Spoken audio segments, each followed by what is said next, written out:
Em nome do Pai, do Filho e do Espírito Santo. A graça de nosso Senhor Jesus Cristo, o amor do Pai e a comunhão do Espírito Santo estejam sempre convosco. Boa tarde.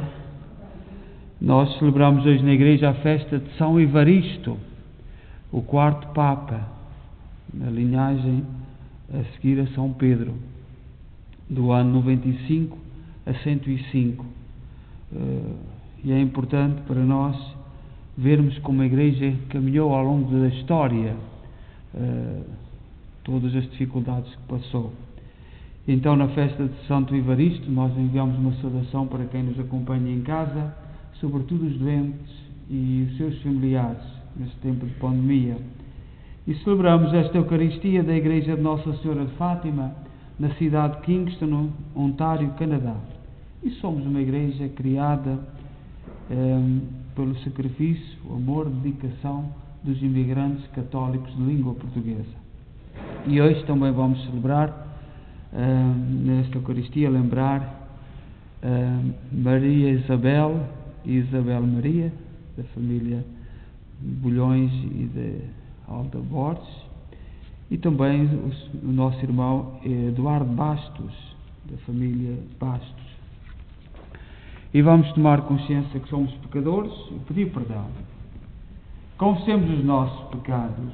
Confesso a Deus Todo-Poderoso e a vós, irmãos, que eu pequei muitas vezes, por pensamentos, palavras, atos e omissões, por minha culpa, minha tão grande culpa, e peço à Virgem Maria, aos anjos e santos, e a vós, irmãos, que rogueis por mim a Deus Nosso Senhor. Deus Todo-Poderoso, tenha compaixão de nós, perdoa os nossos pecados e nos conduz à vida eterna. Senhor, tem piedade de nós. Cristo, tem piedade de nós. Senhor, tem piedade de nós. Oremos. Deus eterno e omnipotente, aumentai em nós a fé, a esperança e a caridade, e para merecermos alcançar o que prometeis, fazei-nos amar o que mandais, por nosso Senhor Jesus Cristo, vosso Filho, que é Deus convosco na unidade do Espírito Santo.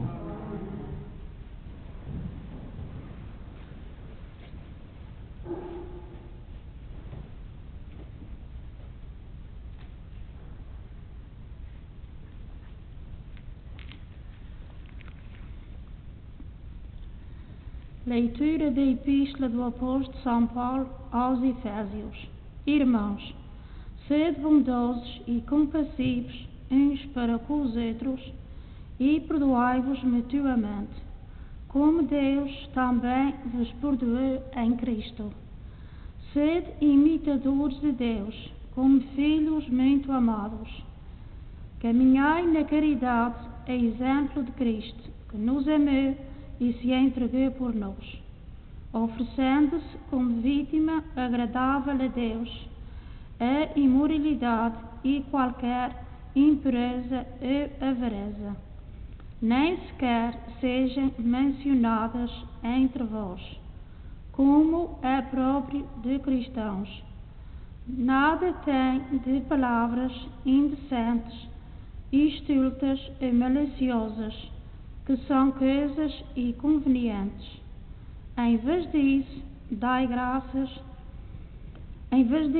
ações de graças, porque, como sabeis, nenhum imoral, impudício ou avarento, que é uma adulteria, terá parte na herança do reino de Cristo e de Deus.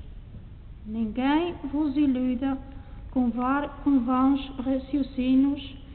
É por causa dessas desordens que a ira de Deus atinge os rebeldes. Portanto, não sejais seus cúmplices. Outrora vós ireis trevas, mas agora sois luz no Senhor. Procedei como filhos da luz. Palavra do Senhor.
O Senhor esteja convosco. Evangelho de nosso Senhor Jesus Cristo segundo São Lucas. Naquele tempo, estava Jesus a ensinar ao sábado numa sinagoga. Apareceu lá uma mulher com um espírito que a tornava enfermo. Havia 18 anos. Andava curvada e não podia de modo algum endireitar-se. Ao vê-la, Jesus chamou e disse-lhe: Mulher, estás livre da tua enfermidade. E impôs-lhe as mãos. Ela endireitou-se logo e começou a dar glória a Deus. Mas o chefe da sinagoga, indignado por Jesus ter feito uma cura ao sábado, tomou a palavra e disse à multidão: Há 6 dias para trabalhar. Portanto, vim de curar-vos nesses dias, e não no dia de sábado. O Senhor respondeu: hipócritas, não solta cada um de vós do estábulo o seu boi ou o seu jumento ao sábado para o levar a beber? E esta mulher, filha de Abraão, que Satanás prendeu há 18 anos, não devia libertar-se desse jugo no dia de sábado? Enquanto Jesus assim falava, todos os seus adversários ficaram envergonhados, e a multidão alegrava-se com todas as maravilhas que ele realizava. Palavra da salvação.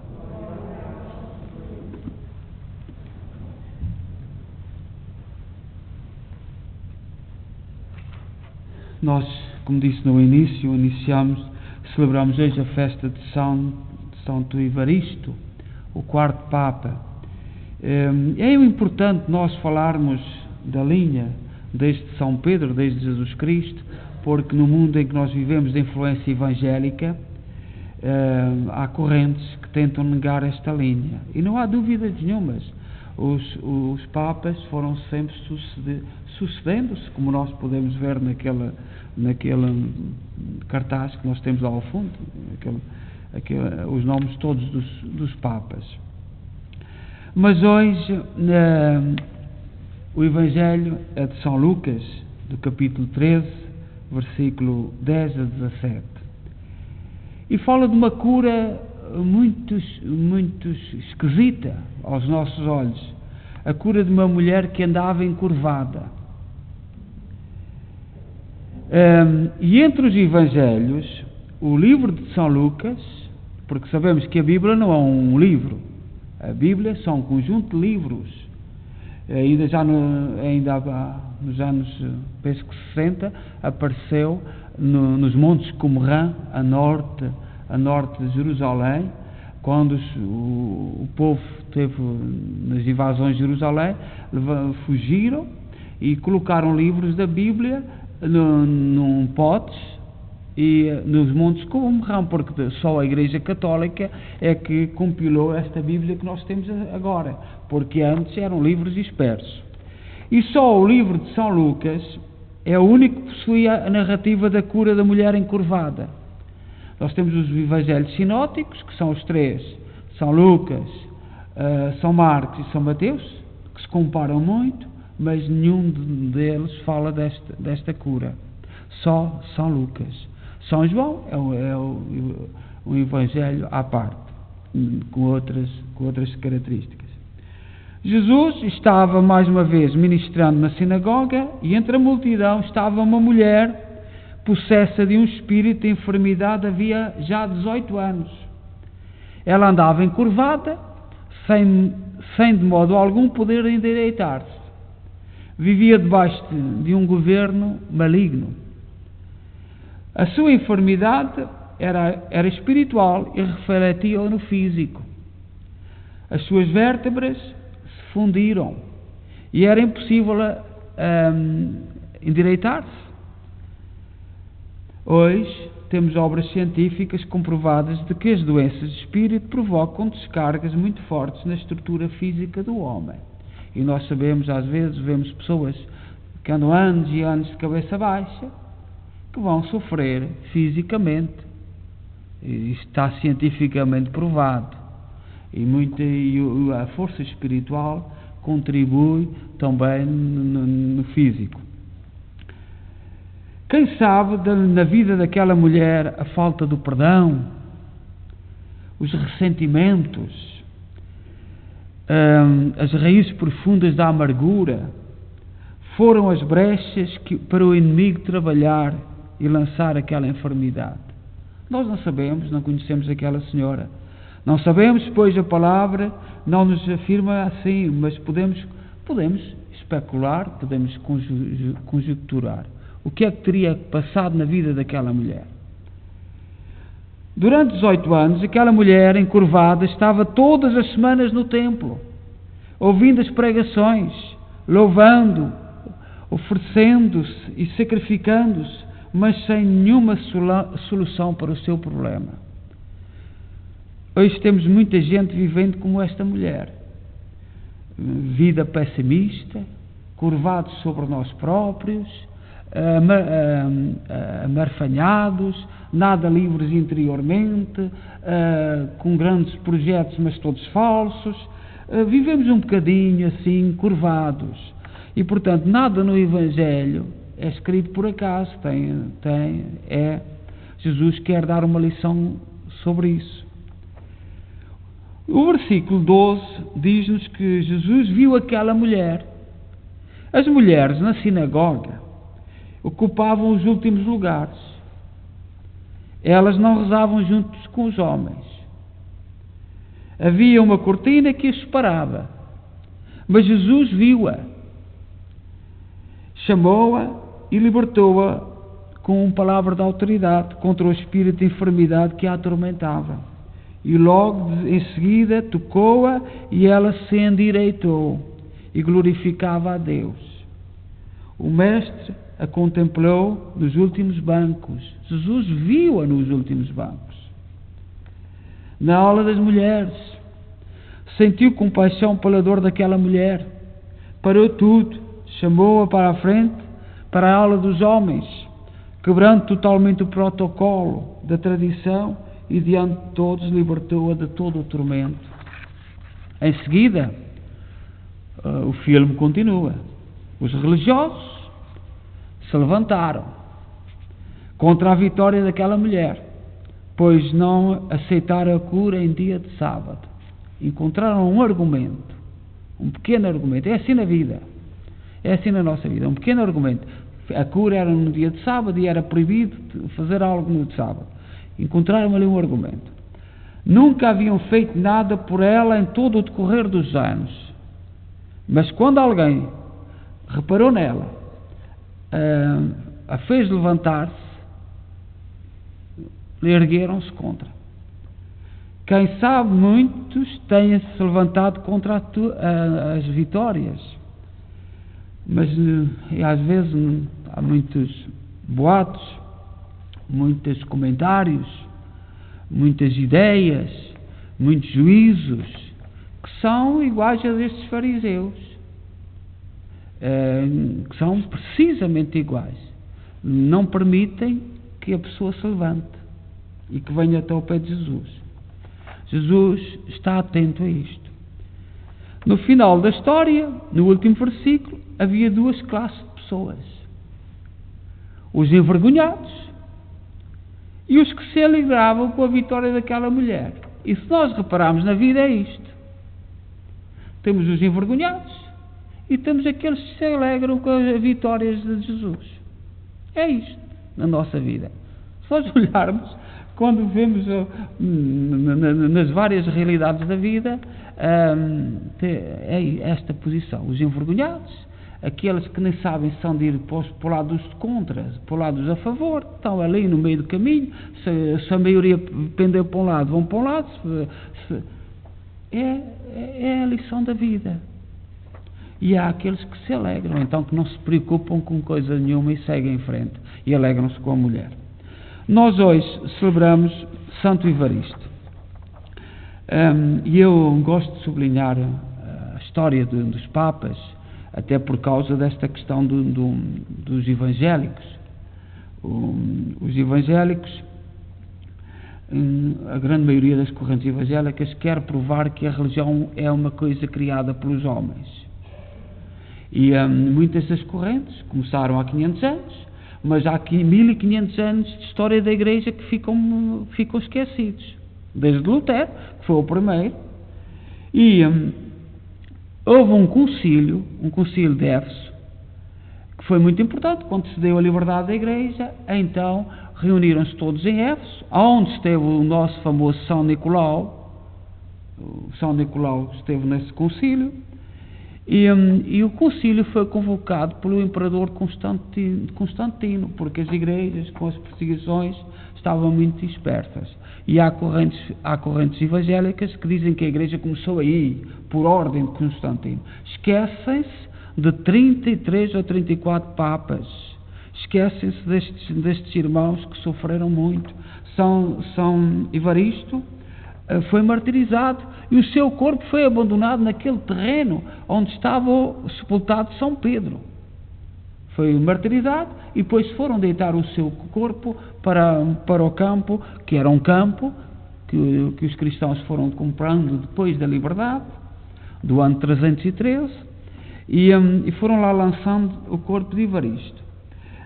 Evaristo foi Papa do ano 95 a 105, portanto, conheceu os apóstolos. Portanto, São João morreu com 90 e tantos anos, e conviveu com São Evaristo. E é isto. Foi um Papa que viveu uns tempos muito conturbados, grandes dificuldades,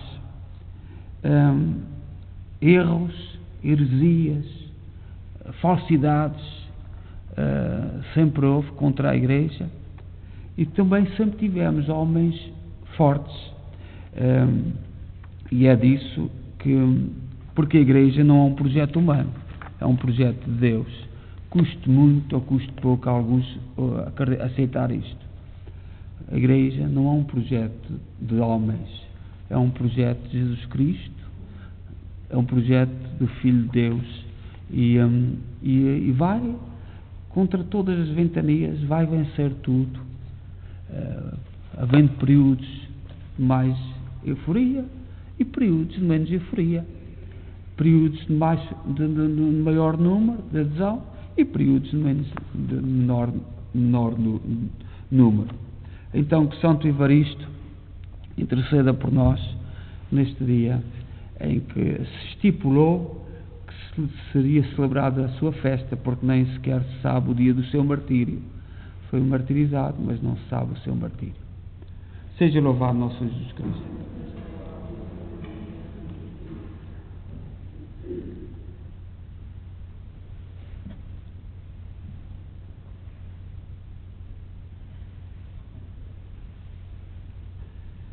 Irmãos e irmãs, com a sua atitude de amor para com a doente, Jesus ensina aos discípulos que a letra da lei pode matar.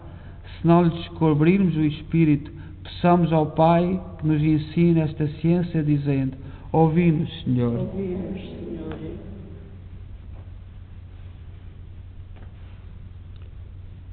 Pelos que na Igreja interpretam a lei de Deus à luz do Espírito, pelos que a entendem com bom senso e com amor, e pelos que, seguindo-a, procuram fazer o bem, oremos. Por quem é bondoso e compassivo para com os outros, pelos que perdoam, como Deus lhes perdoou em Cristo, e pelos que se oferecem como Jesus se ofereceu na cruz, oremos. Pelos cristãos que, apesar de fracos, querem ser puros, por aqueles que não usam palavras maliciosas, e por todos os que procuram proceder como filhos da luz, oremos. Pelas mulheres mais pobres e com doenças graves, por aqueles que, desde jovens, não podem levantar-se da cama, e por todas as que carregam uma cruz muito pesada, oremos. Pelos presbíteros que dão a unção quando são chamados, pelos médicos que socorrem os doentes a qualquer hora, e pelos bombeiros sempre dispostos a ajudar quem sofre, oremos.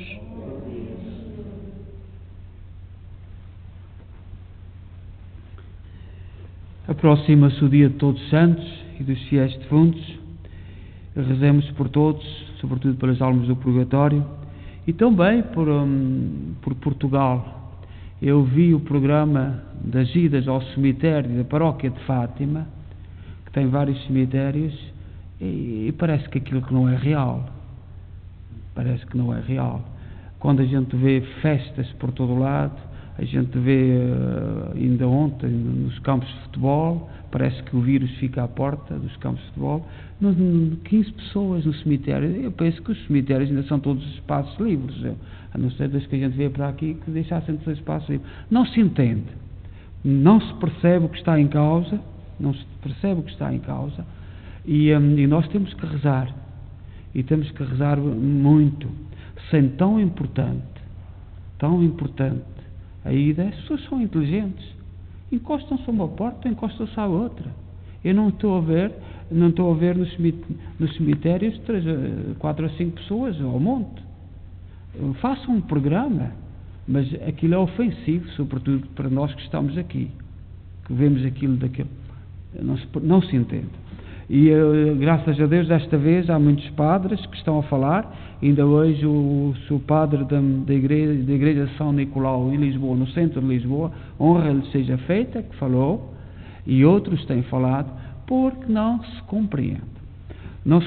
E o Papa São Calixto, que nós celebramos hoje o seu dia, que no céu interceda por nós e nos dê a capacidade de entender os nossos políticos, porque também é uma graça de Deus, e que ser capaz de os entender, e aquilo que eles querem não se compreende.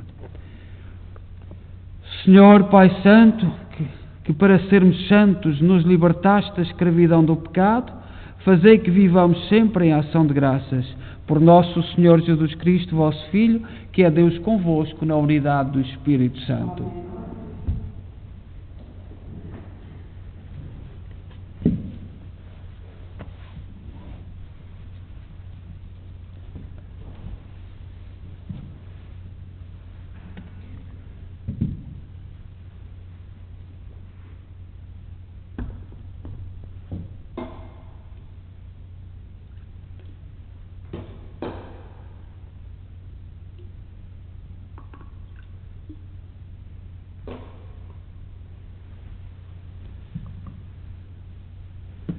Bendito sejais, Senhor Deus do Universo, pelo pão e pelo vinho que recebemos da vossa bondade, fruto da terra, do trabalho do homem e da videira que hoje vos apresentamos, e que para nós se vão tornar pão da vida e vinho da salvação. Orai, irmãos, para que o vosso sacrifício seja aceito por Deus Pai Todo-Poderoso.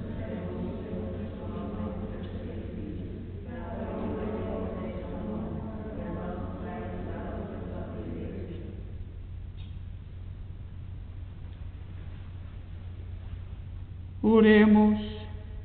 Olhai, Senhor, para os dons que vos apresentamos e fazei que a celebração destes mistérios dê glória ao vosso nome, por nosso Senhor Jesus Cristo, vosso Filho, que é Deus convosco na unidade do Espírito Santo. O Senhor esteja convosco. Corações ao alto.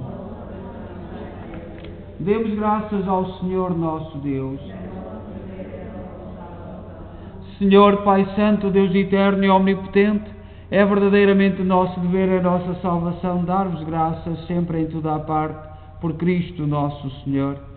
Pelo testemunho admirável dos santos, aumentais e fortaleceis sempre a vossa Igreja e dais provas evidentes do vosso amor. O exemplo dos santos nos estimula, a sua intercessão nos ajuda a celebrar os mistérios da salvação. Por isso, com os anjos e todos os santos, proclamamos a vossa glória, cantando numa só voz. Santo, Santo.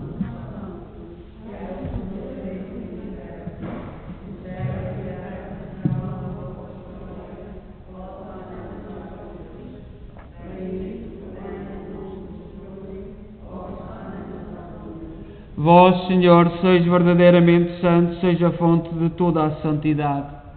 Santificai estes dons, derramando sobre eles o vosso Espírito, de modo que se convertam para nós no corpo e sangue de nosso Senhor Jesus Cristo.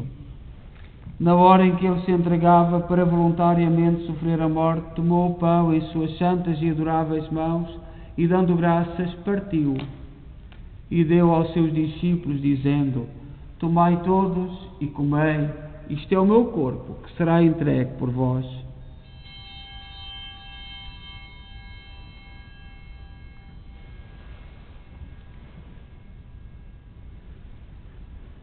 De igual modo, no fim da ceia, tomou o cálice e, dando graças, deu aos seus discípulos, dizendo: Tomai todos e bebei.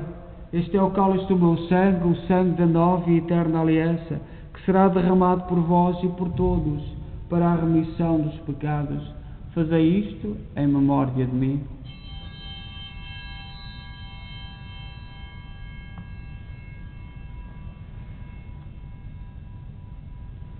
Mistério da fé.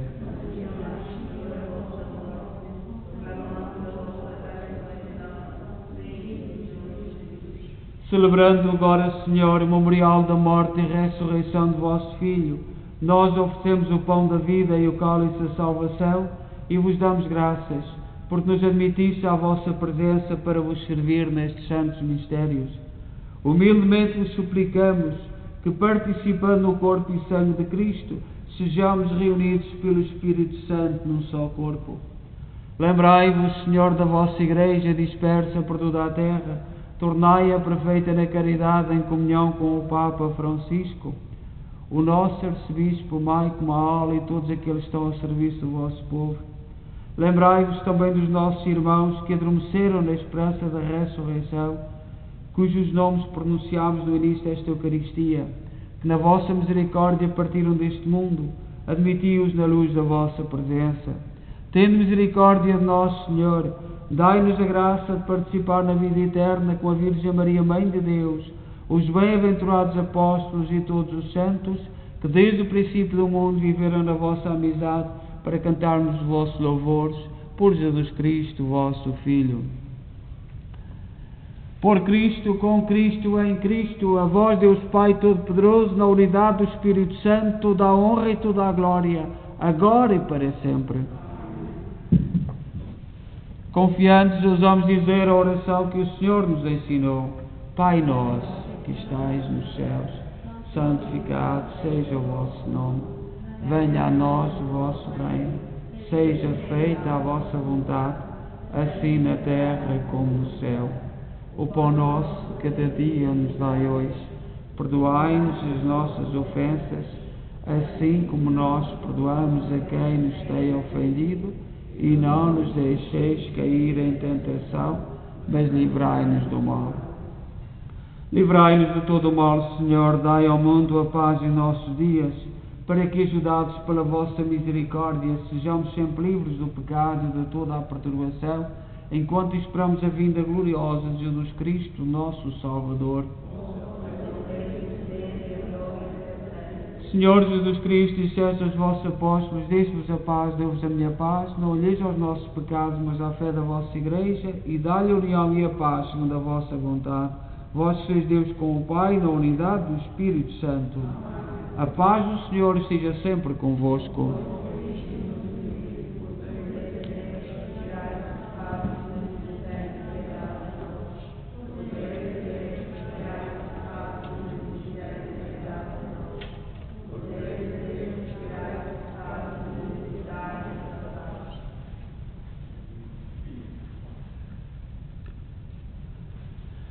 Felizes nós os convidados para a ceia do Senhor. Eis o Cordeiro de Deus que tira o pecado do mundo.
Oremos.